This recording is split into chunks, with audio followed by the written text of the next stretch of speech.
मी माधव चंद्र ठाकूर गावांकोपर तालुका पनवेलचा रहिवासी आहे. माझा विषय शिडको संबंधित आहे. शिडको ही महाराष्ट्र शासनाची एक शाखा आहे. त्या शाखेमध्ये आमची एक फाईल आहे. शिडको बोल CBD बेलापूर. इथे पहिल्यांदा फाईल चेक करण्यासाठी स्थानिक स्थलमधल्यावर मला महेंद्र घर जे व्यक्ती भेटले त्यांना जेव्हा मी शिडकोच्या 6व्या मजल्यावर दिलं त्यावेळी गव्हाणन नावेच्या त्या गावचे शिडकोचे अधिकारी महेंद्र घरे त्यांना बघून उभे राहिले, हात जोडले आणि म्हणाले की साहेब बोला नमस्कार, खरी फाईल दाखवू. की शिडको प्रशासनाने सुरुवातीस मला फसवण्यासाठी 2 फाईली काढलेल्या. आता 2005ला एक भूखंड मी विलास कोठारी विकला. विलास कोठारी विकल्यानंतर 2009ला घरात लोक खूपच चौकात म्हणून पनवेलच्या वकिलांना भेटले. त्यांना मी सविस्तर माहिती या आशयाने एक पहिला RT शिडको प्रशासन शिडकोच्या 6व्या मजल्यावर एक RT अर्ज टाकला. RT अर्ज टाकल्यानंतर घरात लोक त्रास द्यायला लागली. वकिलांनी सांगितलं, वकील म्हणतात तर अर्ज मागं घेतला तर तू पण नाही काही करू शकत, मी पण नाही काही करू, किंवा अर्जाने फाईल घेऊ नये, तुझा काम झाला असेल. तर अर्जाने फाईल त्यांच्याकडे दिल्यानंतर ते म्हणतात यामध्ये रेकॉर्ड करणे मला काही नाही, मला काही माहीत नाही. म्हणजे शिडको प्रशासन खरं रेकॉर्ड दिलं गेलं नाही. तसं म्हणजे फाईल जर सत्य रेकॉर्ड शिडकोकडून बाहेर काढला पहिला RT. तर त्याची कागदपत्र फोटो ती फाईल मी स्वतः वाचली. फाईल वाचल्यानंतर मला असं समजलं 2005ला जो विलास कोठारे घरात एकूण 35 लोकांचे व्यवहार झालेले आहे. त्या ती फाईल ही चौघांची फाईल आहे. माझी वडील आणि त्यांचे 3 भाऊ असं चौघांची सामायिक प्रॉपर्टी. पहिल्यांदा ती 3 फाईलवर त्याच्या 4 फोटो 4 नावं होती. आज त्या फाईलवर जवळ 4 नाव फक्त 1 नाव ठेवलं आणि 3 नावं मागं काढून टाकले. जेव्हा एखाद्या फाईलवर एखादं नाव असतं फॅमिली असं तर मग प्रॉपर्टी पूर्ण एकाची आहे. म्हणजे पूर्णपणे फसवणूक करण्याची म्हणजे कारस्थान केलेलं आहे. आणि 4 फुटमध्ये 4ही फुटी काढून टाकली. आता 2005 नंतर 2009ला मी वकील मला सर्व्हिस सांगितल्यानंतर मी ती फाईल चेक करून ती फाईलचं मी स्वतः वाचली. फाईल वाचल्यानंतर मला असं समजलं 2005ला जो विलासवादी व्यवहार केला त्याने 2006ला दावा ठेवला. दाव्यामध्ये आधी नमूद असं केलेलं आहे की तुम्ही त्रयस्थ पार्टीने जास्त भावाचा विचारायचा प्रयत्न करता आणि केलेला आहे. त्याचे कागदपत्र शोधण्यासाठी मी डिस्ट्रिक्ट कोर्टात गेलो. डिस्ट्रिक्ट कोर्टामध्ये प्रोसेस पूर्ण मी प्रोसेस केली. कागदपत्र त्या कागदपत्र मला असं पद्धतीने त्यांची तडजोड झाली दाव्याची. एक महिन्यात तडजोड झाली आणि दाव्याची तडजोड कागदपत्र काढण्यासाठी मी अर्ज केला. आणि ज्यावेळी जवळ 1 हफ्त्यानंतर ती फाईल गेलो त्यावेळी अलिबाग कोर्टात दोन फायली घेऊन गेल्या.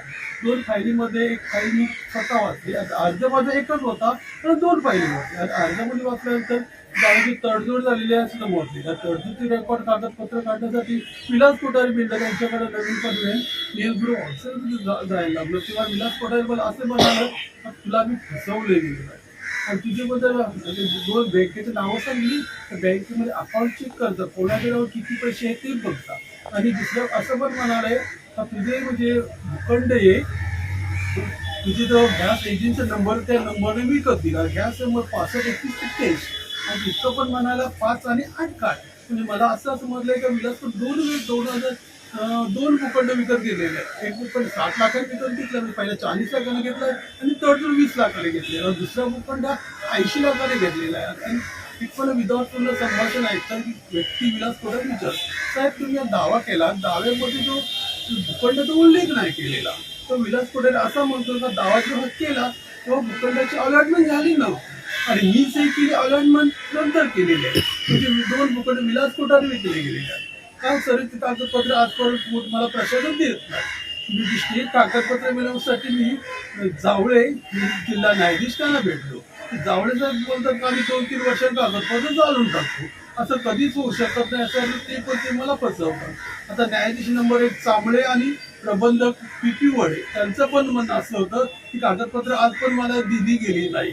आता दुसरा RT मी स्वतः पनवेलचे वकील आहे त्यांच्या म्हणतात RT टाकलं तर हो शिडकोने सर्व कागदपत्र मी RT कागदपत्र काढली तर मला काही दिलं नाही.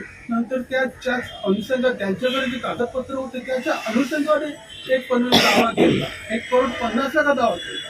ते माझ्या समोर ते कागदपत्र काढले आणि ते म्हणतात काय वडिलांची प्रॉपर्टी होती तर तिथं पण माझी फसवणूक झालेली आहे. आता तिसरं RT शिडकोचे अधिकारी उपाध्ये बोलवते हा उपाधी स्वतः मी भेटलो, ती फाईल चेक केली. फाईल चेक केल्यानंतर एक करार होता 16 लाखांचा. 16 लाख कोण त्या फाईलवर 4 नाव होती. पहिला मोठे नारायण पदू ठाकूर, म्हणजे काकाचे 10 वाले. तर नारायण पदू ठाकूरला 3 भाऊ, त्याची ती प्रत्येकाचे मोठे बोलत, मग 13 लोक. त्याच्यामध्ये उपाध्याय होते ना, त्या उपाध्यायाला स्वतः मी ते नाव देणार, नामदेव चंद्र ठाकूर हा माझा भाऊ, नाव दाखवलं त्याने स्वतः. ते माझं स्वतः पोटाने त्यांनी नाव दाखवलं. ते 13 लोकांचं विलास कोठारे आणि विपुल पाहिजे, ते 15 झाले टोटल. आणि 6वा शिडको प्रशासन, म्हणजे असं 16 लोकांचा ॲग्रीमेंट होता. आणि ते रेकॉर्ड तुम्हाला रेकॉर्ड बोलतो, मी आरटीएन कार्ड देतो, जो आरटीएन कार्डला रेकॉर्ड देतो दिला गेला नाही. या संदर्भात तुम्ही कुणाला पत्रव्यवहार केले? भरपूर पत्र मी डिस्ट्रिक्ट कोर्ट, पनवेल कोर्टात, तिथे डिस्ट्रिक्ट 4 जजला भेटले होते. आणि तर जावले गोडबोले साहेब बोलतात, काय बोलतात, तुम्ही माहितीच्या आधारे रेकॉर्ड मिळू शकतात. त्यांची स्टेडियम होती ना, ते काय बोलतात, साहेब याला रेकॉर्ड दिलं तर आपण फसवू बोलतो.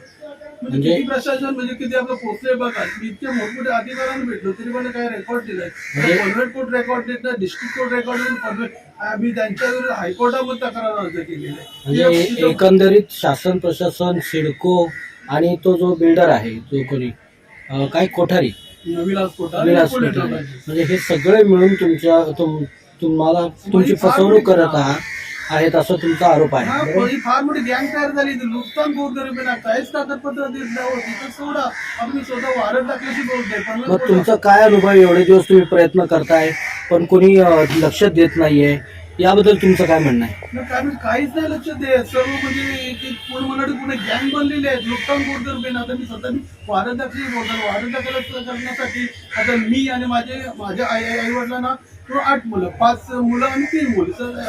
आता मी वारंट टाकल्यासाठी 2 चौकशी 908 नाही चौकशी वारंट टाकण्यासाठी. त्यासाठी मी अर्ज केल्यानंतर म्हणजे भावा लोकांना विचारलं, तर माझी 5 बोल 3 तुम्ही पनवेल कोर्टात वारंट टाकला, मी सगळं करतो, तुम्ही फक्त सही करण्यासाठी या. तर त्याही सगळं नकार दिला.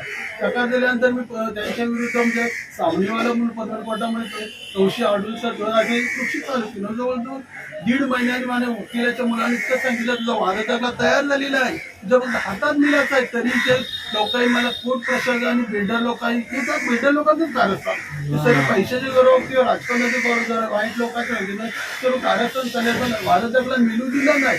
आता पुन्हा जज बदलले, पाताळी जज सर होते, जज बदल म्हणजे इच्छा पूर्ण जज होत्या त्या बदल, नंतर ते पाताळी जज म्हणून आले.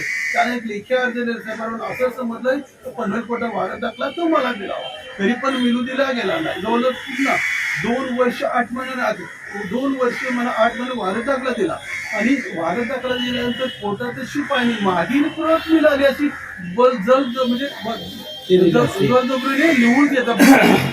मागील प्रत म्हणजे काय आहे, जुना वारंट टाकला ज्याच्यामध्ये माझं नाव नाही, आणि तोच आठवले साहेबांना तुम्ही भेटले? आठवले साहेबांना भेटलो, त्यांना सविस्तर सांगितलं आणि काही सांगितलं मी तुझ्यासाठी प्रयत्न करतो. आणि त्यांच्यासाठी आता त्याच्यावर 1-2 पाठपुरावा जाणार आहे आणि मला पूर्ण खात्री मला निश्चित मदत करते. काय प्रमुख मागणी आहे आता तुमची? सगळ्यात महत्वाची मागणी काय आहे शासनाकडे, प्रशासनाकडे आणि सिडकोकडे देखील? आता सिडको प्रशासन जवळ ब कोड, आता एका भूखंडाला एकच हमी पत्र असतं, ब कोड अ मध्ये नाही. एखाद्या शेतकऱ्याला 10 वेळा भूखंड विकला आणि शेतकरी किंवा बिल्डर ते भूखंड आपल्या नाव करायला जातात, ते हमी पत्र बनतो. ते एकच हमी पत्र असतं. शेतकरी 10 वेळा भूखंड विकला तर सिडको मध्ये गेल्यानंतर एकच हमी पत्र बसतो, तर ब कोड असे हमी पत्र आहे. असं होतं. एवढा वेळ थोडक्यात सांगितलं ना. सिडको प्रशासनात सिडको मधून 8-9 भूखंडाचे रेकॉर्ड तर फाईलमध्ये आज 100% सत्य आहे. ज्या वकिलाला भेटलो प्रत्येक वकील सगळं रेकॉर्ड आहे, तुला देत नाही बघ, हा रेकॉर्ड आहे 100% सत्य आहे. पण सिडको प्रशासन एक माझी एकच इच्छा आहे की झालेल्या व्यवहाराची सर्व कागदपत्र मला द्यावं, आणि मला नाही मिळत. कोर्टामध्ये कोर्ट पण देत नाही मला, आणि मेन कागदपत्र तुम्हाला मिळावी एवढीच तुमची. तुमचे कागदपत्र दाखवा ना, ती जी तुम्ही जेवढं आतापर्यंत